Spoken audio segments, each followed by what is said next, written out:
Assalamu alaikum. This is Akib Shehzad. I hope you are doing great. Today we should be discussing the part second of bioresource paper. ये university of Kashmir का school of biological sciences का 2022 का entrance paper है और ये जो है booklet series A का है। टोटल 60 क्वेश्चंस है, 70 मिनट्स अलॉटेड है। लास्ट टाइम हमने इसका पार्ट ए कंप्लीट किया था जिसमें हमने 30 क्वेश्चंस को डिस्कस किया था। आज हम उसके आगे चलते हैं। So starting with the question 31 which we have is which hormone is responsible for the automatic physiological reaction fight or flight that is perceived as stressful or frightening। यानी कौन सा हार्मोन इनमें से जो है रिस्पॉन्सिबल है किसके लिए, एक फाइट फ्लाइट और फ्राइट वाला जो है जिसको 3F हार्मोन कहते हैं, ये रिस्पॉन्स जनरेट करने के लिए। Melatonin, insulin, epinephrine, progesterone. Progesterone जो है प्रेगनेंसी वाला हार्मोन है, इंसुलिन जो है इसको ग्लूकोज मेटाबॉलिज्म में यूज़ करते हैं, मेलाटोनिन स्लीपिंग हार्मोन है, एपिनेफ्रिन या एड्रेनलिन जिसको हम कहते हैं वो है main culprit. So this is the right answer. Question 32 we have which amongst these is not an endocrine gland. इनमें से एंडोक्राइन ग्लैंड कौन सा है या कौन सा नहीं है। हमें पूछा गया कौन सा नहीं है। First we'll try to understand what is an endocrine gland. Endocrine gland जो है वो वाले ग्लैंड्स होते हैं जो क्या करते हैं, जो डायरेक्ट सेक्रीशन करते हैं, जो डायरेक्ट अपना जो है उनको जो भी डालना होगा जो डायरेक्ट ब्लड में देते हैं। और जो एक्सोक्राइन ग्लैंड होते हैं ये क्या करते हैं, इनको एक डक्ट होता है या इनको एक ट्यूब या पाइप होती है जिसके थ्रू अपनी सेक्रीशन वो फिर ब्लड में देते हैं। इसी की वजह से जो हमारा एंडोक्राइन ग्लैंड है, क्योंकि इसमें कोई ट्यूब कोई डक्ट नहीं होता, इनको हम डक्टलेस कहते हैं। हमें बोला गया यहाँ पे, अब हम समझेंगे, और इनको क्या कहते हैं, डक्ट वाले ग्लैंड्स। एंडोक्राइन ग्लैंड यानी जिनको डक्ट नहीं होता, अपनी सेक्रीशन डायरेक्ट डालते हैं। Lacrimal gland, adrenal gland, thyroid gland, pituitary gland. Pituitary gland, thyroid gland, adrenal gland जो है ये अपनी सेक्रेशन डायरेक्ट देते हैं ब्लड। लैक्रिमल ग्लैंड जो कि आइज में होता है, वहाँ पे डक्ट प्रेजेंट होता है यानी डक्टेड ग्लैंड। एंडोक्राइन ग्लैंड की प्रॉपर्टी क्या है, वो डक्ट लेस होते हैं। लैक्रिमल ग्लैंड जो इसका राइट आंसर है। Question 33 we have transpiration ratio defined as the amount of water transpired by plant divided by the amount of carbon dioxide assimilated by photosynthesis is higher for। यानी किस में transpiration water का ज़्यादा होता है, transpiration divided by the amount of carbon dioxide assimilated, यानी carbon dioxide कितना उनने एब्जॉर्ब किया और कितना वाटर बाहर दिया। ये फोटोसिंथेसिस के दौरान किन में ज़्यादा होता है, C3 प्लांट्स में, C4 प्लांट्स में, कैम प्लांट्स में, ऑल प्लांट्स हैव सेम। नहीं, जो C3 प्लांट्स होते हैं इनमें water transpiration ratio divided by the amount of carbon dioxide assimilated जो है हायर होता है। Question 34 we have oxygen evolving complex is associated with. किस सिस्टम के साथ एसोसिएट होता है ऑक्सीजन इवॉल्विंग कॉम्प्लेक्स, यानी जब फोटोसिंथेसिस होता है, ऑक्सीजन प्रोडक्शन होता है जो एक बाई प्रोडक्ट होता है, कौन से सिस्टम के साथ वो एसोसिएट होता है। Photosystem 1, photosystem second, ATP synthase, none of these. So that is associated with the photosystem second. Question 35 we have is during Calvin cycle, carbon dioxide is accepted by ribulose 1,5 bisphosphate. As a result, the first stable intermediate formed is। यानी जब carbon dioxide पहले Calvin cycle के अंदर जाता है, वहाँ पे राइबुलोस 1,5 bisphosphate के साथ कार्बन डाइऑक्साइड जब मिलता है, पहला इंटरमीडिएट जो कि स्टेबल होता है वो कौन सा इनमें से, three phosphoglycerate, oxaloacetic acid, malate, pyruvic acid, वो होता है three phosphoglycerate. Okay, part 1 is the right answer.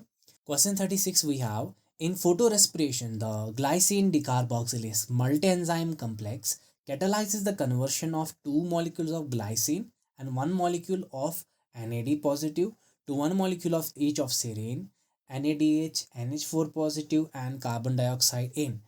कहाँ पे ये रिएक्शन होती है, जो कि एक मल्टी एंजाइम कम्प्लेक्स जो है कैटलाइज करता है, जहाँ पे क्या होता है, दो मॉलिक्यूल जो ग्लाइसिन के हैं और एक मॉलिक्यूल जो NAD का है, इनको वो कन्वर्ट करते हैं वन मॉलिक्यूल ऑफ सेरीन में, NADH में, अमोनियम में एंड कार्बन डाइऑक्साइड में। ये रिएक्शन कहाँ पे होती है, in which of these organelles, chloroplast, mitochondria, peroxisomes, Golgi. It occurs in the part B that is mitochondria. वहाँ पे कन्वर्शन रिएक्शन होती है, वहाँ पे ये glycine decarboxylase multi enzyme complex present होता है। Question 37 we have is which amongst the following group represent the simplest form of carbohydrate। इनमें से सबसे सिंपल सा कार्बोहाइड्रेट कौन सा ग्रुप रिप्रेजेंट करता है? कार्बोहाइड्रेट्स की डेफिनेशन क्या है? They are the polyhydroxy aldehydes और पॉलीहाइड्रोक्सी कीटोन्स, यानी aldehyde and ketone group, carboxylic group, alcohol and carboxyl group, hydroxyl group and hydrogen group, वो होता है एल्डिहाइड या कीटोनिक ग्रुप्स। वो रिप्रेजेंट करते हैं सबसे simplest form of carbohydrates. 38 we have starch is polymeric carbohydrate. Good, starch जो है वो पॉलीमेरिक कार्बोहाइड्रेट होता है which is composed of linear and branch chain of, यानी वो लीनियर चेन का भी बना होता है और ब्रांच चेन का भी बना होता है, मगर उनका नाम क्या होता है स्टार्च के अंदर? Amylopectin and glycogen, amylose and glycogen, amylose and amylopectin, amylose amylopectin and glycogen, that is amylose and amylopectin. So C part is the right option. Question 39 we have is rancidity of lipids of lipid rich food stuff is because of। rancidity जो होता है lipids का या oils का, जो भी food stuff होता है जिसमें ऑयल प्रेजेंट होगा वहाँ पे rancidity हो जाती है। दिस ऑकर्स बिकॉज ऑफ, क्यों होता है वो? Hydrogenation of unsaturated fatty acids, oxidation of fatty acids, reduction of fatty acids, dehydrogenation of saturated fatty acids, that occurs because of the oxidation of fatty acids. Question 40 we have is the degree of unsaturation of lipids can be measured by। एक technique होती है जिसमें हम एक lipid का या oil का उसमें डिग्री ऑफ अनसैचुरेशन, यानी कितने ज़्यादा वहाँ पे डबल बॉन्ड प्रेजेंट होंगे, जितने ज़्यादा डबल बॉन्ड होगी उतने ज़्यादा जो है उसकी ज़्यादा अनसैचुरेशन होती है। वो किस टेक्निक से हम मेजर करते हैं? Polenske number, saponification number, Reichert Meissl number, iodine number. That's because of the iodine number. Iodine number से हमें इसका पता चलता है। The first protein which was sequenced by English biochemist Frederick Sanger was, यानी कौन सा प्रोटीन पहला था जो एक इंग्लिश बायोकेमिस्ट फ्रेडरिक सैंगर ने डिस्कवर किया था, उसकी सीक्वेंस की थी, सॉरी डिस्कवर नहीं किया था, सीक्वेंस की थी, यानी उसके अमाइनो एसिड्स की सीक्वेंस पता चलाई थी। कौन से प्रोटीन का सबसे पहला सीक्वेंसिंग हुआ है? हीमोग्लोबिन, मायोग्लोबिन, इंसुलिन, एक्टिन, वो हुआ था हमारे इंसुलिन का। ओके, सो इसका जो है 41 का C part is the right option. Question 42 which amongst the following disease is the severe form of malnutrition due to protein deficiency? एक सीवियर फॉर्म होती है जिसमें बहुत ज़्यादा प्रोटीन की डिफिशिएंसी की होने की वजह से एक डिजीज़ हो जाती है, उसका नाम क्या है? हाइपोथायरॉयडिज्म नहीं है, थायराइड ग्लैंड के रिलेटेड होता है जिसमें सिक्रीशंस कम होती है। रिकेट्स होता है जब विटामिन डी की डिफिशिएंसी हो। क्वार्शरकोर एनीमिया होता है ब्लड का, जब जो है आरबीसी का काउंट कम हो जाए। क्वार्शरकोर उस डिजीज़ को कहते हैं जब प्रोटीन की डिफिशिएंसी मालन्यूट्रिशन की वजह से हो जाए, तब क्वार्शरकोर होता है। 43 apoenzyme is important for enzymatic activity and is responsible for specificity of enzyme to their substrate।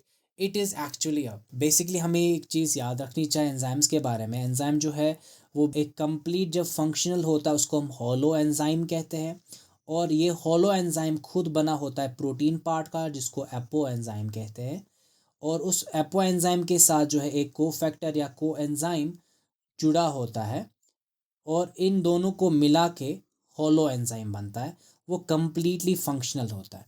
यहाँ पे एपो एंजाइम की बात चल रही है, so this is the protein part. Okay, so this is the protein part. अब हम question पे आते हैं। So what question says apoenzyme is important for enzymatic activity, good, and is responsible for specificity of enzyme to their substrate, यानी ये responsible होता है कि एंजाइम अपने सबस्ट्रेट को पहचानता है। It's actually a non protein group of an enzyme, नहीं, protein portion of an enzyme, good. Biologically active conjugated enzyme, नहीं, वो बायोलॉजिकली एक्टिव नहीं होता जब तक ना उसको कोफैक्टर या को एंजाइम मिल जाए, none of this, so B part is the right option. The pancreas organ plays essential role in converting the food into fuel for body cells by secreting natural juices containing, यानी जो pancreas होता है leaf like gland होता है stomach के नीचे, वो कुछ एंजाइम्स या हार्मोन्स भी रिलीज करता है। यहाँ पे हार्मोन्स की बात नहीं है, यहाँ पे एंजाइम्स की बात चल रही है, जो कि फूड को डाइजेस्ट करने में, फ्यूल जनरेशन में मदद करता है ताकि बॉडी सेल्स को वो मिल जाए। तो वो कौन कौन से जूसेस सेक्रेट करता है, पैनक्रियाटिक जूसेस कौन कौन से सेक्रेट करता है, उसमें क्या क्या होता है, लाइपेजेस होते हैं, प्रोटीजेस होते हैं, अमाइलेजेस होते हैं, ये बहुत सारे होते हैं। सो ऑल ऑफ दीज, इसका पार्ट डी राइट ऑप्शन है। Question 45 we have is enzymes are biological catalysts that enhance the rate of reaction by, कैसे करते हैं, यानी एंजाइम जो होते हैं वो बायोलॉजिकल कैटालिस्ट होते हैं, यानी लिविंग फॉर्म्स में ये यूज़ होते हैं रिएक्शंस को कैटलाइज करने के लिए, रिएक्शंस को स्पीड अप करने के लिए ये कुछ काम करते हैं। ये कौन सा काम करते जिसकी वजह से रिएक्शन स्पीड अप होती है? Bye lowering free energy of reactants, increasing free energy of products, lowering activation energy. Actually, it does lowers the activation energy. All of these, so part C is the right option.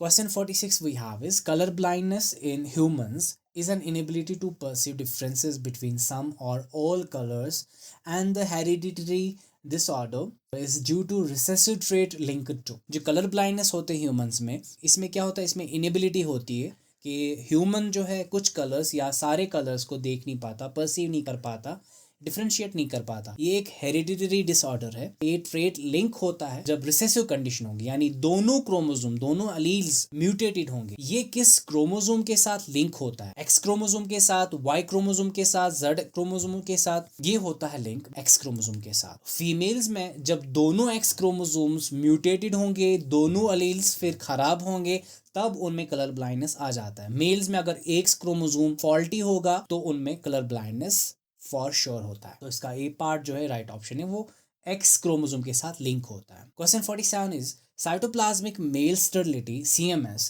Is a condition under which plants are unable to produce functional pollen and it is a valuable tool for producing hybrid seed in। यानी cytoplasmic male sterility जो है एक condition होती है plants में जहाँ पे वो अपने पोलन्स यानी मेल रिप्रोडक्टिव सेल्स बना नहीं पाते हैं। ये एक वैल्यूएबल टूल है, ये एक इम्पॉर्टेंट टूल है जिसमें क्या है, हम हाइब्रिड सीड्स बना पाते हैं। स्पीशीज़ में, सेल्फ पॉलिनेटिंग स्पीशीज़ में, both A and B, none of these. Self pollinating species में अगर यानी वो अपनी सेल्फ पॉलिनेशन कर पाते हैं, यानी उनके अंदर जो है दोनों किस्म के मेल भी होता है और उनमें फीमेल भी होता है। ये इस कंडीशन में अगर मेल पार्ट जो है फंक्शनल नहीं है, इसका मतलब हम इसको क्रॉस पॉलिनेट करा सकते हैं और यहाँ पे जो है हाइब्रिड सीड्स हम बना पाते हैं। हाइब्रिड सीड्स तब बना पाएंगे जब मेल इसका अपना फंक्शन ना हो। तो इसीलिए ये कहाँ पे इंपॉर्टेंट है, जिन स्पीशीज में सेल्फ पॉलिनेशन होती होगी पहले से ही, वहाँ पे ज़्यादा इंपॉर्टेंट है। Question 48 the enzyme which breaks the hydrogen bonds in the DNA, polymerase, ligase, helicase, topoisomerase. First thing, hydrogen bond जो है वो एक नॉन कोवेलेंट बॉन्ड होता है। कौन सा एंजाइम डीएनए रेप्लिकेशन में या डीएनए में वहाँ पे हाइड्रोजन बॉन्ड्स को, नॉन कोवेलेंट बॉन्ड्स को ब्रेक करता है। पॉलीमरेज जो है वहाँ पे वो सिंथेसिस कराता है। लाइगेज जो है वो फॉस्फोडाइस्टर बॉन्ड बनाने में मदद करता है, लाइगेशन में मदद करता है। हेलिकेस वो कल्प्रिट है जो कि अनवीलिंग करता है या अनजिपिंग करता है डीएनए को, तो हेलिकेस है वो। टोपोइसोमेरेज जो है कट या निकिंग एंजाइम जिसको हम कहते हैं, तो हेलिकेस वहाँ पे हाइड्रोजन बॉन्ड को ब्रेक करता है। Question 49 the bases are held together in a DNA double helix by hydrogen bond. यहाँ पे जो हमने अभी पढ़ा, हाइड्रोजन बॉन्ड्स की वजह से बेसिस DNA में आपस में एक दूसरे से जुड़े होते हैं। दीज बॉन्ड्स आर, जो कि मैंने पहले ही बोला, वो कोवेलेंट नहीं होते, वो नॉन कोवेलेंट बॉन्ड्स होते हैं। कोवेलेंट नहीं होते, आयोनिक नहीं होते, वैंडरवॉल नहीं होते, वो नॉन कोवेलेंट बॉन्ड्स होते हैं, हाइड्रोजन बॉन्ड्स। क्वेश्चन 50 का the percentage of human genome encoding protein is approximately, यानी जो ह्यूमन जीनोम है उसके कितने परसेंट, यानी कितनी परसेंटेज ह्यूमन जीनोम में प्रोटीन बनाने के काबिल है। ह्यूमन जीनोम का जितना भी जीनोम है वो उसमें कितना पोर्शन, कितने परसेंट प्रोटीन्स बना पाता है, यानी फंक्शनल है, कोडिंग है। 20%, 5%, 2%, 99%। there is just 2% of the DNA which is functional, which is coding. Question 51 the nature of structural genes of lac operon that transcribes mRNA is, यहाँ पे mRNA है, is monocistronic, replicative, monokaryotic, polycistronic, that is polycistronic mRNA. Genes which are active all the time synthesizing substances needed by the cell are called, यानी genes जो हर time हमेशा on होती है और continuously चीज़ें बनाती रहती है डिफेंस में या कुछ में, वो जीन्स वो क्या होते हैं, वो सेल के लिए क्या काम करते हैं, उन जीन्स को क्या नाम दिया जाता है? Metabolic genes, housekeeping genes, control genes, dominant genes. उन जीन्स को हम हाउसकीपिंग जीन्स कहते हैं। Question 53. The two core techniques that enabled the birth of modern biotechnology are, कौन सी दो कोर टेक्निक्स है जिनकी वजह से आज जो हम रिकम्बिनेंट डीएनए टेक्नोलॉजी या जेनेटिक इंजीनियरिंग देख पाते हैं वो पॉसिबल हुआ?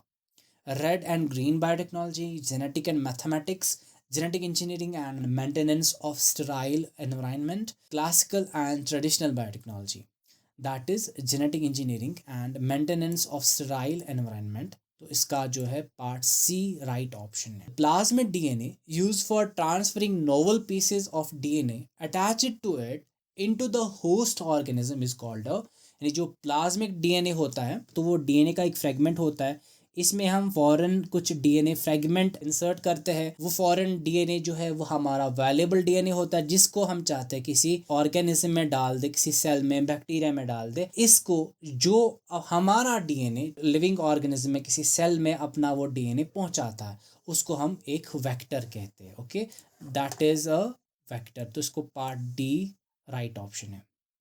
Okay, question 55 we have is the making of multiple copies of desired DNA template is called as, यानी एक desired DNA template हमारे पास, DNA का एक टुकड़ा हमारे पास है, उसकी बहुत सारी कॉपी बनाना, इसको हम क्या कहते हैं? Cloning, transferring, recombinant DNA technology, genetic engineering. This is called the cloning. जब हम एक डीएनए फ्रेगमेंट से बहुत सारे फ्रेगमेंट्स बनाएं, इस टेक्निक को हम क्या कहते हैं? Cloning. Question 56 we have is in the technique of Southern blotting there is, यानी जब ब्लॉटिंग होती है, रिकम्बिनेंट डीएनए टेक्नोलॉजी का एक और टॉपिक है ब्लॉटिंग, जिसमें क्या होता है वहाँ पे ट्रांसफर होता है। Now what is blotting? Blotting में क्या होता है? ब्लॉटिंग में बेसिकली बहुत सारे चीज़ों का ट्रांसफर होता है। Now blotting has many types, just need to remember few terms जिसकी वजह से आपको सारे हो जाएंगे। Snow, SNOW, snow, and we have DROP, that is snow drop। जब हमारा साउदर्न ब्लॉटिंग होता है, नॉर्दर्न ब्लॉटिंग होता है, हमारे पास वेस्टर्न ब्लॉटिंग होता है। So these are the types of blottings we have. जब हमारे पास जो है साउदर्न ब्लॉटिंग होता है वहां पे जो है डीएनए का ट्रांसफर होता है नाइट्रोसेल्यूलोज पेपर पे। जब हमारे पास नॉर्दर्न ब्लॉटिंग होता है वहां पे आरएनए का ट्रांसफर होता है, और जब हमारे पास वेस्टर्न ब्लॉटिंग होता है वहां पे प्रोटीन का ट्रांसफर होता है। Now you will better understand Southern blotting के बारे में हमारा एक क्वेश्चन पूछ रहा है। In the technique of Southern blotting there is attachment of probes to DNA fragments on electrophoretic gel, यानी जो इलेक्ट्रोफोरेसिस की जेल होती है वहां पे प्रोब्स आते हैं और डीएनए के साथ अटैच होते हैं। क्या ये होता है blotting?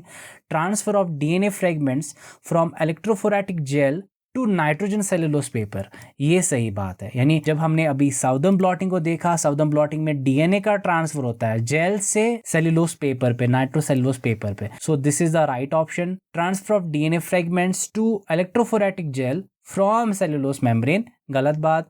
Comparison of DNA fragments to two sources, नहीं, ये गलत बात है। Question 57 we have is PCR polymerase chain reaction is a technique use to amplify DNA sequences and it was invented by. जो पीसीआर आपने कोविड की वजह से आरटीपीसीआर का नाम बहुत बार सुना होगा, ये एक टेक्निक है जिसकी वजह से हम डीएनए का छोटा सा फ्रेगमेंट या आरएनए के फ्रेगमेंट, छोटे से फ्रेगमेंट्स हमारे पास होंगे या कम फ्रेगमेंट्स होंगे, हमारी कम क्वांटिटी होगी, तो हम उस क्वांटिटी को बहुत एम्पलीफाई करेंगे, यानी बहुत सारी कॉपीज बनाएंगे। तो इस टेक्निक को किन्होंने इन्वेंट किया था? Frederick Sanger, Boyer, carry Mullis, कौन? So this was invented by Carey Mullis. Part C is the right option. 58. Transgene is a gene transferred by genetic engineering technique from one organism to another and its expression is in the target tissue is identified by. ये transgene एक gene होता है। जब हम transfer करते हैं DNA का एक ऑर्गेनिज्म से दूसरे ऑर्गेनिज्म में, तो वहाँ पे हमें कैसे पता चलेगा? जैसे हमारे पास जीन का टुकड़ा था, इसको हमने वेक्टर के साथ एसोसिएट किया, ओके, वेक्टर के साथ एसोसिएट किया, और जब हम इसका ट्रांसफ़र करते हैं एक लिविंग ऑर्गेनिज्म में, एक लिविंग बैक्टीरिया में, सेल में, जब हम इसको ट्रांसफ़र करते हमें कैसे पता चलेगा कि वो जो हमने ट्रांसफ़र किया, हमारा जो जीन है इसके अंदर पहुंच गया, फॉर एग्जांपल यहाँ पे पहुंच गया, अब ये एक्सप्रेस हो गया, इसने एक्सप्रेशन किया, इसने वो प्रोटीन बनाया जो हमारा मकसद था, हमें कैसे पता चलेगा कि वो एक्टिवेट हो गया? ये एक्सप्रेशन इसका कैसे पता चलेगा? वो हमें यहाँ पे ऑप्शंस दिए हुए हैं, ट्रांसजीन से पता चलेगा, प्रमोटर से पता चलेगा, एनहांसर से पता चलेगा, वहाँ रिपोर्टर सीक्वेंस एक सीक्वेंस डाली जाती है साथ में, जिसकी वजह से हमें जल्दी से पता चलता है कि हमारा जीन जो है एक्सप्रेस हो गया. So that's called the reporter sequence. 59 we have is respiration and photosynthesis are central to this process. यानी रेस्पिरेशन भी होगी, फोटोसिंथेसिस भी होगी. कौन सी प्रोसेस में, सेंट्रल कौन सी प्रोसेस में की होती है दोनों चीज़ें? नाइट्रोजन साइकिल में, कार्बन साइकिल में, फॉस्फोरस साइकिल में, सल्फर साइकिल में.